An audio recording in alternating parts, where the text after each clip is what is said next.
నమస్తే శ్రీ మాతృ శ్రీ కృష్ణాయ నమః. భక్తి ప్రేక్షకులకు స్వాగతం. జూలై 16, 2026 నుంచి మనకి మళ్ళా ఆగస్టు 17వ తారీఖు వరకు గురు ఆదిత్య యోగం అనేది ఏర్పడబోతోంది. అయితే ఈ గురు ఆదిత్య యోగం ఏంటి అంటే కనుక అత్యద్భుతమైన రెండు గ్రహాలు కలవడం అన్నమాట. అయితే ఇది జూలై 16, 2026 రాత్రి 11:44 సూర్యుడు కర్కాటక రాశిలోకి ప్రవేశం చేస్తున్నాడు. మళ్ళా ముగింపు మనకి ఎప్పుడు అంటే 17 ఆగస్టున సూర్యుడు కర్కాటకంలో అంతవరకు ఉంటాడు. కాబట్టి ఈ సమయాన్ని గురు ఆదిత్య యోగం కింద మనము చెప్పుకుంటాం. జ్యోతిష శాస్త్రంలో ఇది ఒక అద్భుతమైన యోగం లాంటిది.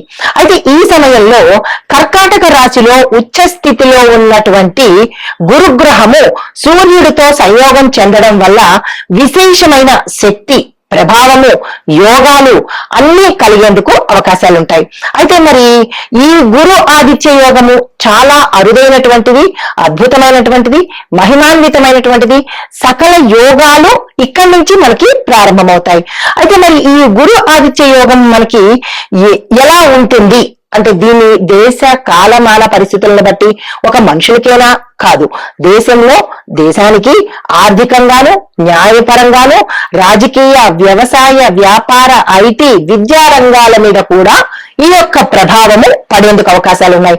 అయితే మరి ఈ యొక్క గ్రహస్థితులు, ఫలితాలు మనకి మేషాది ద్వాదశ రాశుల వారికి ఎలా ఉండబోతోంది అనే అంశంలో మనం మొదటగా తదుపరి రాశి తులారాశి.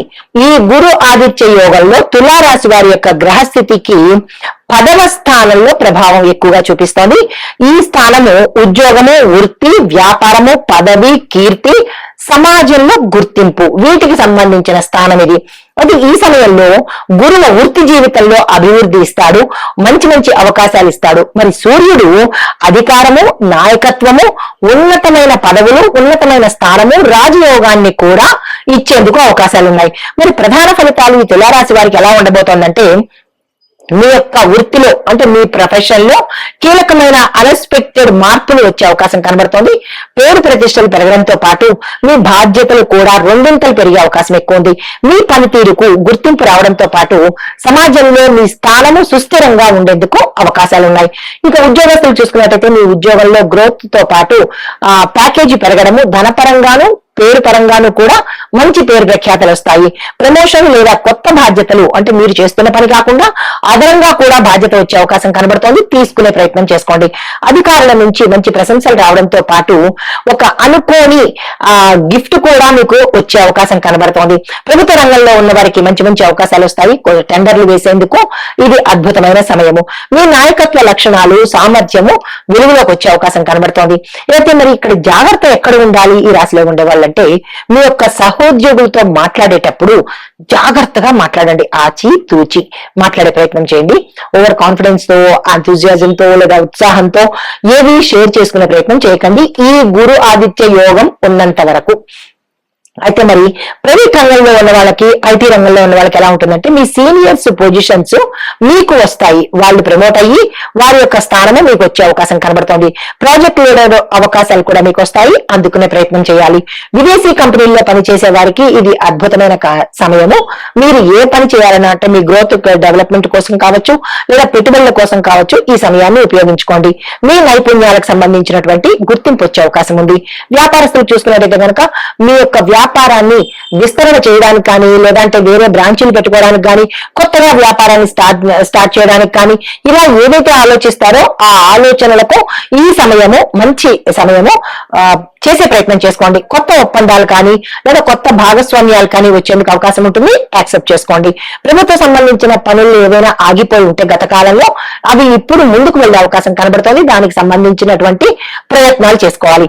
మీ యొక్క బ్రాండ్ పెరిగే అవకాశం కనబడుతుంది. ఏ రంగంలో ఉన్న వాళ్ళకైనా బ్రాండ్ ఇమేజ్ అనేది పెరిగే అవకాశం కనబడుతుంది. అయితే మీరు ఎక్కడ జాగ్రత్తగా ఉండాలి ఈ రాశిలో ఉండే వాళ్ళంటే ఏదైనా పత్రాల మీద, డాక్యుమెంట్స్ మీద సంతకాలు పెట్టేటప్పుడు కానీ, లేదా మీరు మధ్యవర్తిత్వం వహించేటప్పుడు కానీ, అంటే మీడియేటర్ అంటారు కదా, ఆ సమయంలో మీరు ప్రతిదీ పరిశీలన చేసి మాత్రమే మీరు ముందుకు వెళ్లే ప్రయత్నం చేయండి. తొందరపడి సంతకాలు పెట్టకండి. ఆర్థిక పరిస్థితి చూసినట్టయితే కనుక మీ ఆదాయ మార్గాలు పెరిగే అవకాశం ఉంది. వృత్తి ద్వారా ఆర్థిక లాభాలు వచ్చే అవకాశం ఉంది. దీర్ఘకాలిక పెట్టుబడులకు ఇది అద్భుతమైన సమయము. లాంగ్ టర్మ్ లో మీరు ప్లాన్ చేసుకోండి. ఎక్కువ అమౌంట్ ప్లాన్ చేసుకోండి. ఖర్చుల మీద నియంత్రణ పెట్టుకునే ప్రయత్నం చేయండి. ఆకస్మిక ఖర్చులు వచ్చే అవకాశం ఉంది. అయితే విద్యార్థులకు చూసుకున్నట్టయితే కనుక వృత్తి సంబంధిత అంటే ప్రొఫెషనల్ కోర్సు చేసే వాళ్లకు లేదా కొత్త కోర్సులు చేసే వాళ్లకు ఇది చాలా అద్భుతమైన సమయము. పోటీ పరీక్షల్లో ఎవరైతే సక్సెస్ కోరుకుంటారో కొద్దిగా శ్రమ పడాలి. అంత తొందరగా ఈ సమయంలో రాకపోవచ్చు. కొద్దిగా శ్రమపడి చేసినట్టయితే వచ్చే అవకాశం ఉంది. మేనేజ్మెంట్, లా, టెక్నికల్ ఇవి చదివే విద్యార్థులకు అత్యద్భుతమైన సమయము. మీరు ఏదైతే గోల్స్ పెట్టుకున్నారో ఆ గోల్స్ ని రీచ్ అయ్యేందుకు అవకాశాలు ఎక్కువ ఉన్నాయి. కుటుంబపరంగా చూసినట్టయితే కనుక కుటుంబంలో మీ స్థానం గౌరవంగా ఉంటుంది. ఉన్నతంగా ఉండేందుకు మీ యొక్క నిర్ణయాలు వాళ్ళు గౌరవించేటట్టుగా ఉండబోతోంది. ఉద్యోగం ఒత్తిడి వల్ల కొంత సమయాన్ని మీరు ఎక్కువగా శ్రమ పడవలసిన అవసరం వస్తోంది. జాగ్రత్త తీసుకోండి ఆరోగ్యం పట్ల. వివాహము సంబంధాలు చూసినట్టయితే కనుక వివాహ ప్రయత్నాలకు ఇది చాలా అనుకూలమైన సమయము. అస్సలు నెగ్లెక్ట్ చేసే ప్రయత్నం చేయకండి. ఇది గోల్డెన్ పీరియడ్ అని చెప్పొచ్చు ఈ రాశిలో ఉండే వారికి. జీవిత భాగస్వామి యొక్క సహాయ సహకారాలు కూడా మీకు అందుబాటులోకి వస్తాయి. వృత్తి కారణంగా మీరు కొంత కుటుంబానికి దూరంగా వెళ్ళవలసిన పరిస్థితి ఏర్పడుతుంది. ఇంకా ఆస్తి, వాహనాలు ఇవి చూసినట్టయితే ఆస్తి కొనుగోలుకు సంబంధించిన ఆలోచనలు చేయడము స్ట్రాంగ్ అయ్యే అవకాశం ఉంది. అంటే ఎలాగైనా కొనాలి అన్న పట్టుదల మీలో పెరిగేందుకు అవకాశం ఉంది.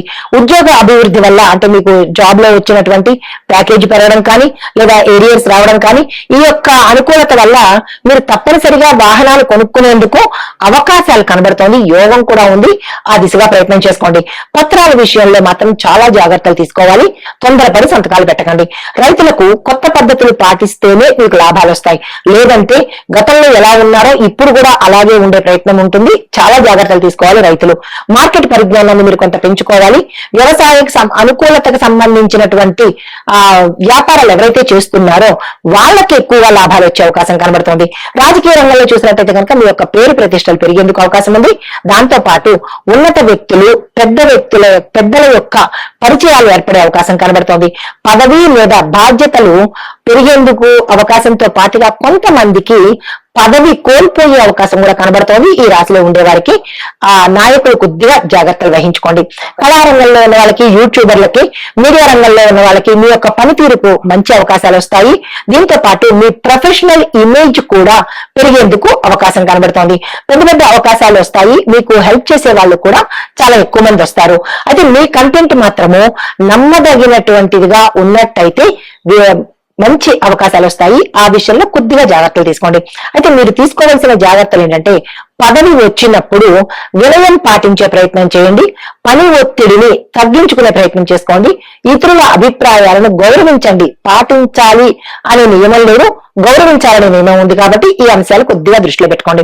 అయితే పరిహారాలు ఆదివారం ఉదయం సూర్యుడికి అర్ఘ్యం ఇవ్వడంతో పాటు సూర్యుడిని అర్ఘ్యం ఇవ్వలేము అని అనుకున్న వాళ్ళు అట్లీస్ట్ ఆ సూర్యనారాయణ మూర్తిని చూసే ప్రయత్నం చేసుకోండి.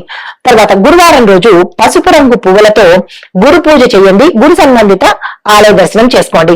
గురువులను, పెద్దలను గౌరవించడంతో పాటు మీ యథాశక్తి అన్నదానం చేసుకున్నట్టయితే గురువారం రోజు గుర్తుపెట్టుకోండి. అన్నదానం చేసినట్టయితే కనుక చాలా మంచి ఫలితాలు పొందుతారు. అది మీకు చెప్పదగినటువంటి మంత్రాలు ఓం గ్రామ్ గ్రీన్ గ్రౌం సహా గురవే నమః. ఇది 108 సార్లు ప్రతి గురువారం రోజు. ఓం ఘృణి సూర్యాయ నమః ఈ మంత్రము ప్రతి ఆదివారం రోజు నియమనిష్టలతో మంత్రాన్ని చదివేటప్పుడు నియమనిష్టలతో చదవాలి. ఈ విషయం గుర్తుపెట్టుకోండి. 108 సార్లు చదువుకునే ప్రయత్నం చేయండి. మీకు కలిసి వచ్చే రంగు తెలుపు, పసుపు, బంగారం రంగు. కలిసి వచ్చే వారాలు శుక్రవారము, గురువారము, ఆదివారము. మరి మీరు ఇవ్వవలసిన దానాలు పసుపు, శనగలు, గోధుమలు విద్యార్థులకు ఫీజు రూపంలో కానీ లేదా వస్త్రాల రూపంలో కానీ పుస్తకాల రూపంలో కానీ మీ యథాశక్తి దానంగా ఇచ్చుకునే ప్రయత్నం చేసినట్టయితే ఈ గురు ఆదిత్య యోగము అత్యద్భుతంగా ఉండబోతోంది. ఇది గోచారరీత్యా ఫలితాలు, పరిహారాలు, సూచనలు. నమస్తే. ఈ గురు ఆదిత్య సంయోగంలో ఈ యోగంలో జ్యోతిష శాస్త్రంలో మనకి గురువు శాస్త్రము, జ్ఞానము, సంతానము, దైవానుగ్రహము, ధర్మానికి సంబంధించిన కారకుడు. అయితే మరి సూర్యుడు ఏమిస్తాడు? అధికారము, ఆత్మబలము, నాయకత్వ లక్షణాలు, రాజసత్వానికి సూచన. రెండు అద్భుతమైన గ్రహాల కలయిక. అయితే ఈ ఇద్దరు ఒకే రాశిలో కలిసినప్పుడు ఆ వ్యక్తికి విపరీతమైనటువంటి రాజయోగము, గౌరవము, పదవులు, ఆర్థికాభివృద్ధి, ఆ వ్యక్తిలో ఆత్మవిశ్వాసము, మంచి నిర్ణయ శక్తులు, ఇలాంటివన్నీ కలిగేందుకు అవకాశం ఉంటుందని మనకి జ్యోతిష్య శాస్త్రంలో చెప్పబడింది. అయితే ఈసారి గురువు కర్కాటకంలో ఉచ్చ స్థితిలో ఉన్నాడు.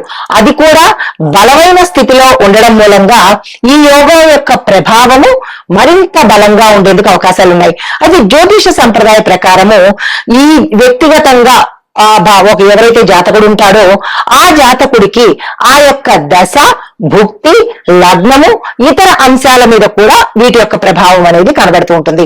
అయితే మరి దేశ పరిస్థితులు ఎలా ఉండబోతున్నాయి అంటే విద్య, పరిశోధన, సాంకేతిక రంగాల్లో పురోగతి కనిపించే అవకాశం కనబడుతోంది. ప్రభుత్వ నిర్ణయాలు ప్రజాహితానికి సరిపడట్టుగా ప్రజల హితం కోరినటువంటి అంశాల మీద దృష్టి పెట్టడం జరుగుతుంది. ఇంకా రియల్ ఎస్టేట్, నిర్మాణ రంగము, విద్య, ఆరోగ్యము, ఈ అంశాలకు సంబంధించిన వాటికి కొంత ఇబ్బందికరమైన సూచనలు గోచరిస్తున్నాయి. మరి వ్యవసాయదారులకు చూసుకున్నట్టయితే కనుక వర్షాల మీద ఆధారపడేటటువంటి కొన్ని ప్రాంతాల్లో చక్కని పంటలు పండుతాయి. బంగారంలా ఉండబోతుంది. రైతులకు మంచి ఊతంలాగా ఉంటుంది. అయితే మరి ధార్మిక కార్యక్రమాలు, దేవాలయాల్లో పూజలు, గురు పూజలు, ప్రజలలో భక్తి అనేది కొంచెం ఎక్కువయ్యే సూచనలు కనబడుతున్నాయి. అయితే ఈ యొక్క ప్రభావాలు ఒక కర్కాటక రాశి వారికేనా లేదా అంటే 12 రాశుల వారికి ఎలా ఉండబోతోంది అనే అంశంలో ముందుగా మేషరాశి వారికి చూసుకున్నట్టయితే కనుక